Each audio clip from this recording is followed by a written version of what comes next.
you mind telling us your name? My name is Shane Lawson. And I was there that day when that crazy D&D player attacked his own dungeon master. Can you tell us your name? Sherry? My name is Mario Luigi and I was a foreign exchange student watching the D&D game. The guy looked perfectly normal. I wouldn't have suspected a thing. What was going on that day? Anything particularly notable? It was just a normal day, man. I wasn't at the table, but all I heard was like, they were talking about party leaders and stuff. It wasn't that big of a deal, man, but I don't know. All of a sudden, this one guy, he gets up from the table. But then it happened. It scarred my soul forever. Walks towards the dungeon master. Wow, really? Dude, go. Okay. Backed off like a little bit. Just word to the wise, this dungeon master could be the biggest a-hole on the planet, but if you attack him, you automatically make yourself look like the bad guy. And an idiot. Just to attack your DM, man. Come on.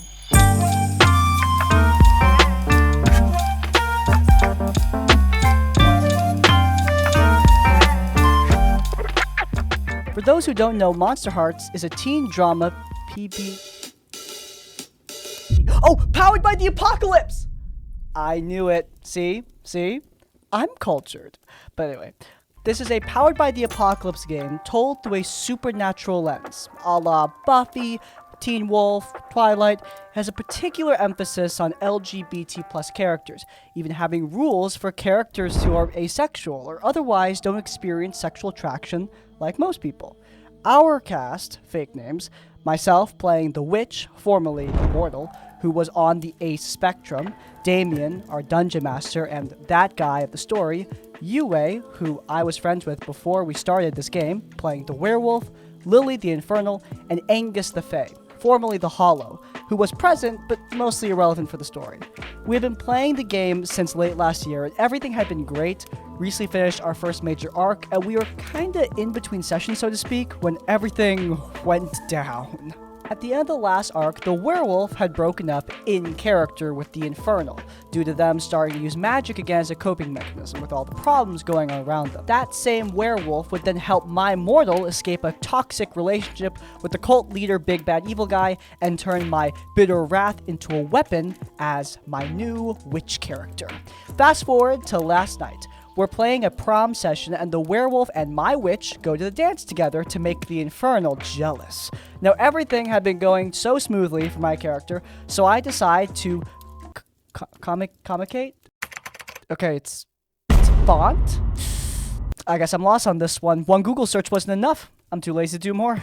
Anyway, my character is complicating his life by complicating his sexuality. While our characters dance to catch the Infernal's attention, Damien calls to take the action turn someone on, using that action against the Infernal, and to shut someone down, the alternate role against Ace characters, against my witch. But I decide to introduce my character's newly discovered complication in his sexuality. I think he was trying to say complicate, not comicate. Mystery solved! Alright, I'm introducing my newly discovered complication in my character's sexuality, and I say that everything the werewolf did helped him to see her in a new light and discover he may not be all the way asexual like he previously thought, and that she should roll the same against both of us. At first, Damien laughs it off as me trying to deflect away from a move that could be bad for me and just comments that sexualities don't work that way, and if you're asexual, you are, and nothing changes that. That's why I mentioned I used to consider myself asexual even into my 20s, and more recently discovered it was more complicated than that, so now I'm demi. So I can attest firsthand that people who once considered themselves asexual can discover they were wrong later in life. Damien absolutely flips out at this point, ranting about how demi doesn't exist and it's just BS heteronormative aphobia, bro. I have never heard a more homophobic sounding queer person. This guy talks like James Summerton and no one can convince me otherwise. No matter how just made up so bigots can try to backpedal on their sexuality after coming out and later claim they're basically straight. Before I can argue, he kicks me from the server. A little later, I got a text from UA telling me he continued his rant against my sexuality. When she argued against it, he kicked her too. Then this morning, Lily messaged me telling me her and Angus left the server and won't be returning to it next week, and if we wanted, we could try to get a game together with someone else as the game master, which we'll be doing a session 0 of next Friday. Now, I wonder if the DM even bothered to reflect on any of this. Okay. I have successfully kicked every person who disagreed with my ruling regarding that queer. And by every person, I mean, like, every person in the whole group. But it's no matter, we can still play Monster Hearts, and oh right, I don't have a group anymore. TLDR, I had been in a game that had been playing together for 7 months, and everything had been going great. It came out that I'm Demi, DM freaked out because he considered Demis to be aces who were just lying, and he kicked me from the game. What a weird position to take as somebody who I'm assuming is queer themselves. Look, a lot of queer people, their identity changes over time. I think some people are nervous about admitting that because it's often used by bigots as an excuse to say, oh, you're not really lesbian, you're gonna fall in love with me soon because sexuality changes, so you'll be back to straight eventually. Yeah, no. But you don't swing to the other side and just say that everybody whose sexuality changes is lying. Look, unfortunately, our education system does not really do much to help queer kids to figure out their identity. So a lot of queer kids are stumbling around the dark trying to figure out who they are. This is a struggle that continues into adulthood. So yeah, excuse me if I don't get it right the first time. I thought I was straight for a while, and yeah, look how that turned out. Someone whose identity shifted isn't lying. It shifted. They realize more about themselves. It's doubly stupid because we create labels like ace, like demi, like queer as a way to unify as a group over shared experiences. A game being queer friendly is a game that should be inclusive and uplifting, not one that's gatekeeping and brutish. The story takes place a few years ago when I was in college. At the time, I was living with a girl we'll call Zoe. We were very close, and we're kind of on the outskirts of a larger friend group. Both of us were big nerds, and we're looking into playing a tabletop game to ease ourselves into it. So when Zoe got her brand new game, Alice is Missing, we immediately wanted to play. We reached out to 2 of the people in that larger friend group. I'll call them Kay and Simon, and asked if they wanted to play, and I brought in my good friend Amy. We arranged a day to play, and we were all really excited. I was playing a tabletop game with my friends. Everything would go fine. For the readers who don't know, Alice is Missing is a game that focuses a lot on harm against women. The crux of the game is that Alice, a friend of the character, goes missing. Who could have foreseen this? And the characters have to figure out where she is. She's a teenager, think 16 to 17, and so are all the characters you play as. What makes this game cool is that it's entirely silent and text-based, so you're not supposed to talk out loud at all. I'm a very talkative person, but I was really looking forward to it. The issue came when, despite none of us having played this game or anything like it before, my friends didn't want to read the rules. Yeah, I don't need to read the manual for fixing this car. Everything will be just fine. I swear to God, 90% of the bad things that happen in my immediate vicinity could have been solved by reading the instructions. If it was just an RPG, I could potentially see why they thought that, but the game included cards, character selection, and a few other finicky things. I ended up reading the rules alone while Kay and Simon cracked jokes, with Zoe chiming in. I was made the butt of a joke for, you know, wanting to know how to play the game. Eventually, we figured it out and we got started. We've picked our characters, we have the cards set up, it's ready to go. I forget what characters we each played, but the role-playing part of this game was so minuscule, I didn't think it mattered. I was forgiving of the no talking rule because sometimes we were actually confused, and it was a learning curve for all of us. The second major issue came with Kay. During gameplay, about 10 minutes into the session, their character went to an abandoned barn and immediately started talking about how they'd found Alice's body. I may have been a little frustrated. This was barely the start of the session, and they were just trying to solve it right away. Alright, people. To find Alice, it will be a long and arduous investigation. Who knows the lengths we'll have to go, the deals we'll have to make, the things we'll have to do. But it's all worth it if it means finding our... Oh yeah, I already found her. What? Yep, I used the law of attraction to manifest her decaying, dead corpse right in front of me, and I just tripped over her. Easy peasy. Yeah, guess that means game's over, yeah!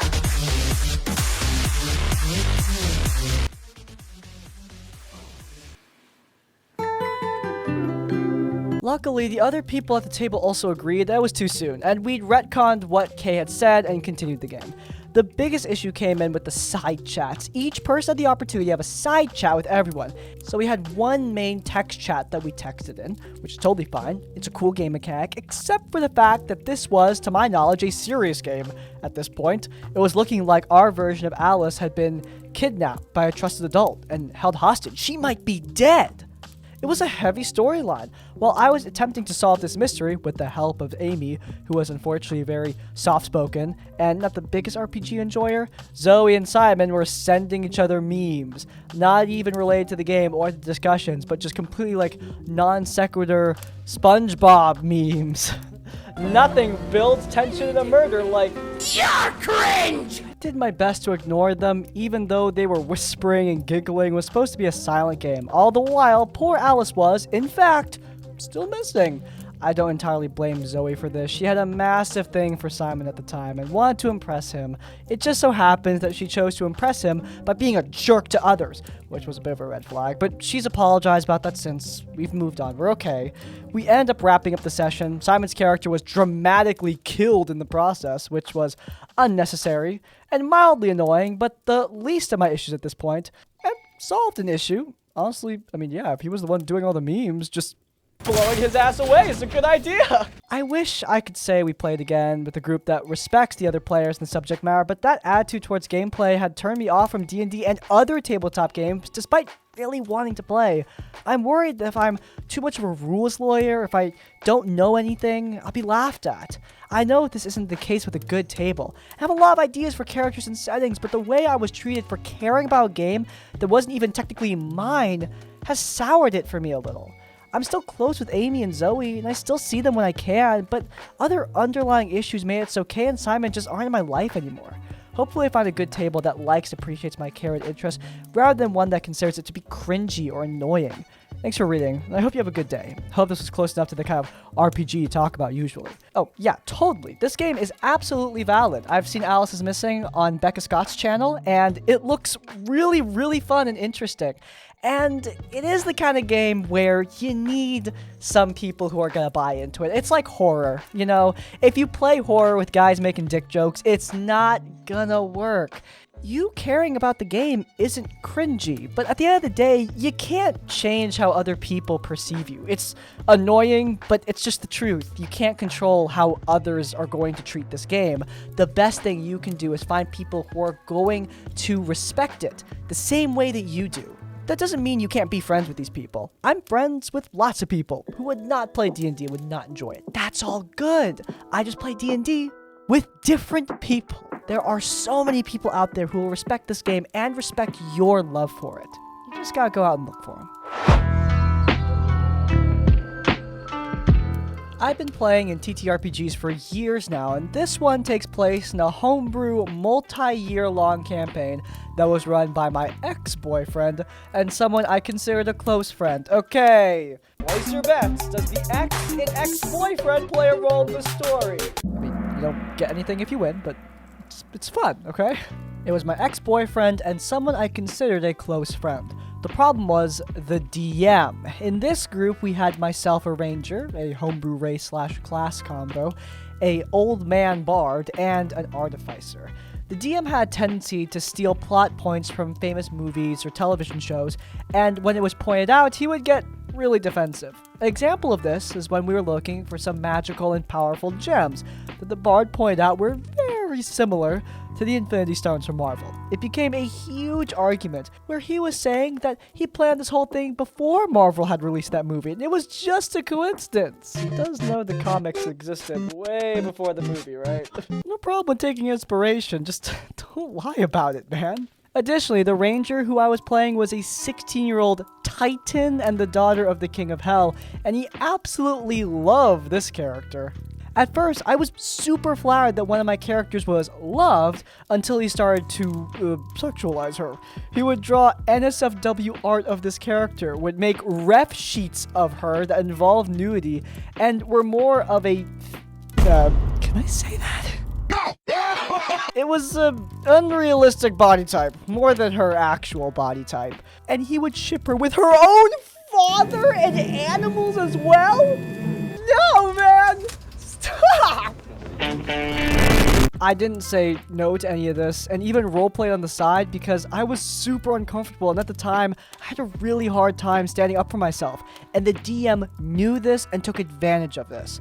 Similarly, he would talk about the homebrew race and character in a really intimate light. I would describe her organs and even had an entire session dedicated to her learning about her body when this character had been stated repeatedly to be a child and has the mentality of said child, but the DM would go on and on about how she's physically an adult, so it's fine. You FBI fruits! I must protest!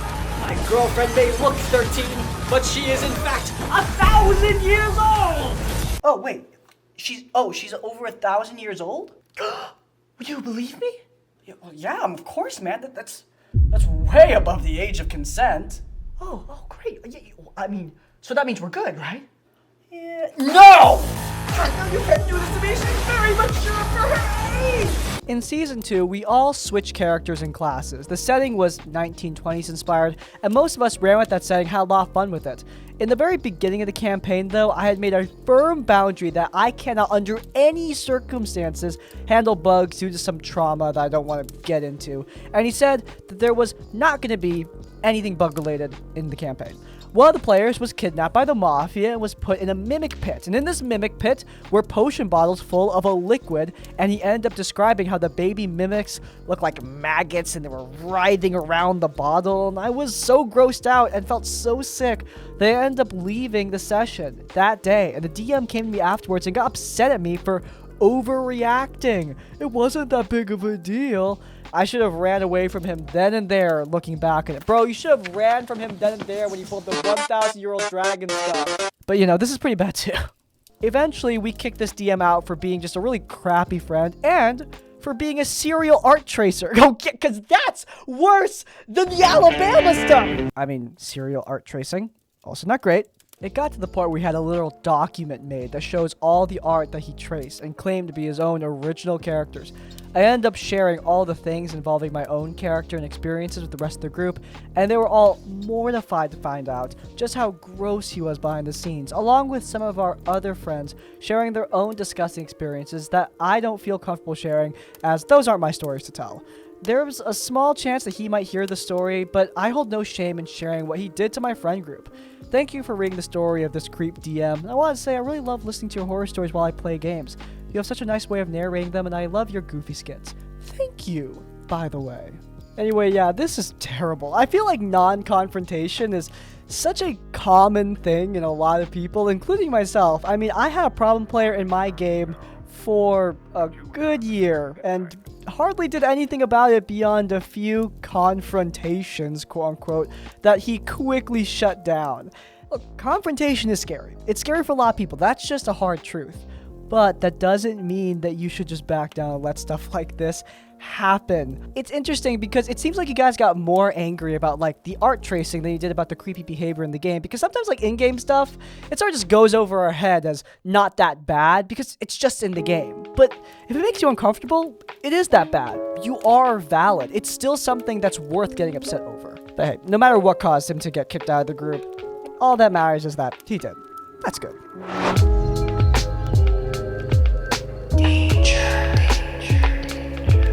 Hey Crispy, I've been watching your content for about a year now, and I feel like it's time to share with you a horror story of my own, now that has recently concluded. Fair warning, it is a fairly lengthy one, so I'll try my best to shorten it to the best of my ability. The main people in the story are myself, Jules, my girlfriend, Kyle, my DM, Ash is DM's girlfriend, Dan, the problem player number 1, and Chris, the problem player number 2. Some backstory. Late 2023, I was invited to a game of Dungeons & Dragons for the very first time by a good friend of mine who happened to be the president of the chess club at my college. D&D fans and chess fans. That Venn diagram is a frickin' circle. I mean, at least I assume so. I'm too stupid for chess. I decided to play as a female tiefling wizard for my first ever character, and I love the story I made for her. The campaign went extremely well, and kickstarted my love of D&D and tabletop RPGs in general. But things started to go downhill at the start of 2024. It was when we decided to switch from in-person to online due to conflicting class schedules. During the switch, our party had gone from 3 players to 10. I know, it's kinda crazy. How many times do I have to say it?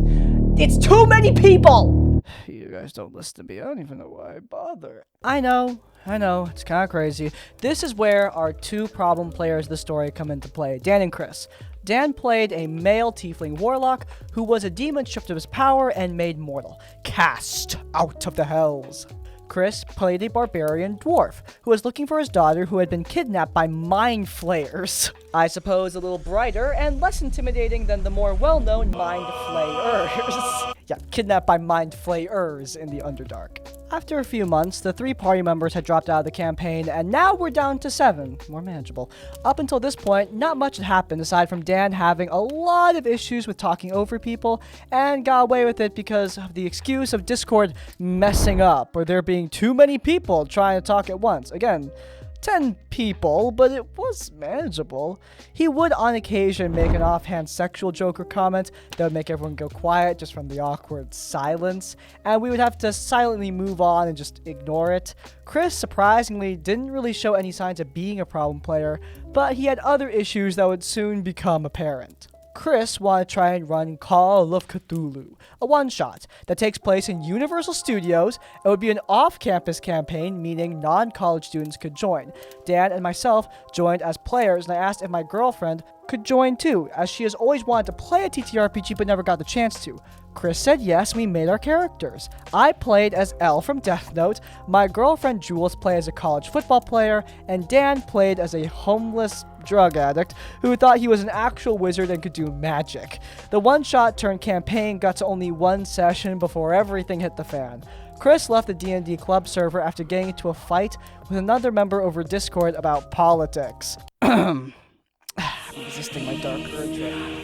I'm resisting it really hard, okay? Look, it started to affect the Call of Cthulhu campaign. It made me and my girlfriend uncomfortable with how much he started to bring up his gripes with the people in the server that were discriminating against him because of his political opinions. Oh my god, if only you could just leave the server! No one's keeping you there at gunpoint, Jesus! Things only got worse from there, as 4 sessions in, Dan, Jules, and I all decided to leave Chris's campaign because of some extremely concerning information that Kyle had given me about Chris and his off-campus behavior. He had allegedly let 2 of his friends, a guy and his girlfriend, stay at his place for the night, made some comments that made them uncomfortable, and offered to let the guy's girlfriend stay in his room while him and his friend stay on the couch. His friend's girlfriend agreed but got really uncomfortable after Chris said she had to leave the door unlocked in case he needed to grab something. Her boyfriend offered to sleep in the bed with her, while Chris stayed on the couch to make her more comfortable, and that helped her to calm down. After they had gone to sleep, one of them had woken up, I don't remember which one, and saw Chris staring at them while standing in the doorway. He didn't do anything, thank God, but it creeped them out. Bro, I'm sorry, I don't care if you didn't do anything. This is not okay!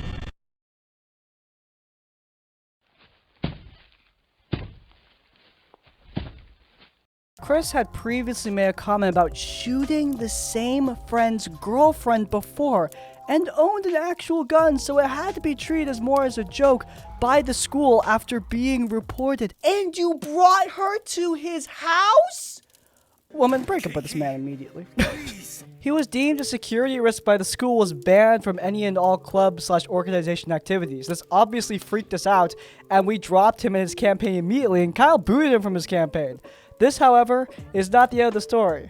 I, feeling bad that Jules' first and only TTRPG experience was ended so abruptly and under such horrible conditions, decided to start my own homebrew campaign as the Dungeon Master around August 2024.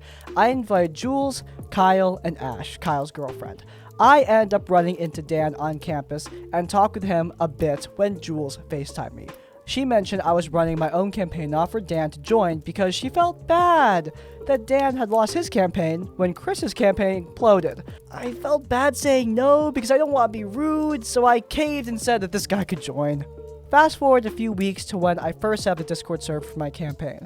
While I was in class on campus, Jules thought it would be fun to jokingly spam memes in the server to get my attention. She was taking over the server, in her words. This was fine for me because she's my girlfriend, and it was ultimately harmless. However, Dan took things from 3 to 11. He posted... You think YouTube will let me say that? Hey YouTube, is this allowed on your platform? No. Yeah, he posted tentacle anime stuff in my server, as well as an indie webcomic that straight up had the N-word in the title.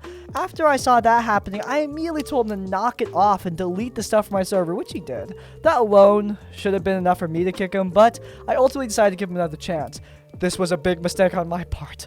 When the campaign started, Jules was playing a Dragonborn Barbarian, Ash was playing a High Elf Sorcerer, Kyle was playing a Drow Fighter Rogue, and Dan was playing a Human Artificer, which is the first time in history an Artificer has been a problem player.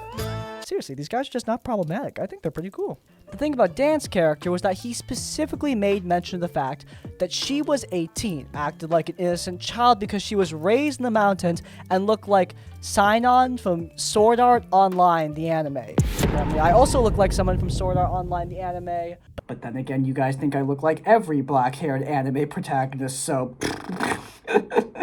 It was a bit weird that the character was so young, but I allowed it. First session came and went, and the only problem that occurred was the interruption of myself and others on Dan's end. It was while they were talking, or I was giving exposition. Eventually, the party was ambushed by assassins, and Ash's character was taken as hostage. Dan asked if she would have a gag over her mouth, and weirded everyone out.